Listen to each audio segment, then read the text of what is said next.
एकदा एका छोट्या गावात रामू नावाचा एक गरीब लाकूडतोडा राहत होता. तो रोज जंगलात जायचा आणि लाकूड तोडून आपलं घर चालवायचा. एक दिवस रामू विहिरीजवळ लाकूड तोडत होता. तेवढ्यात त्याचे कुऱ्हाड चुकून विहिरीत पडली. विहीर फार खोल होती. त्याला त्याच्या तळाशी जाऊन कुऱ्हाड काढून आणणे शक्य नव्हते. आजूबाजूला मदत करायला कोणीही नव्हतं.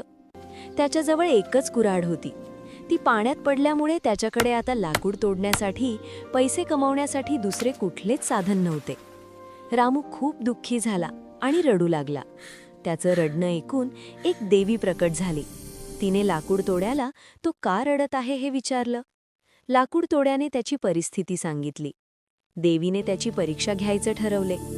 देवीने विहिरीत उडी मारली आणि सोन्याची कुऱ्हाड घेऊन वर आली.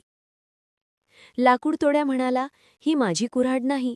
देवीने पुन्हा उडी मारली आणि यावेळेस चांदीची कुऱ्हाड घेऊन वर आली. लाकूडतोड्या म्हणाला, ही माझी कुऱ्हाड नाही. देवीने पुन्हा उडी मारली आणि यावेळेस मात्र लाकूडतोड्याची लोखंडाची कुऱ्हाड घेऊन वर आली. लाकूडतोड्याने हीच माझी कुऱ्हाड आहे असे सांगून ती घेतली आणि देवीचे आभार मानले. देवीने त्याचा प्रामाणिकपणा बघितला आणि ती खुश झाली आणि त्याला बक्षीस म्हणून सोन्याची आणि चांदीची कुऱ्हाड बक्षीस म्हणून दिली. लाकूडतोड्या खूप खुश झाला आणि त्या कुऱ्हाडी घेऊन घरी परत गेला. अशी होती लाकूडतोड्याची गोष्ट. यातून आपण काय शिकलो? नेहमी खरे बोलावे आणि प्रामाणिक राहावे. अशा नवनवीन गोष्टी पाहण्याकरता चॅनलला सबस्क्राईब करा.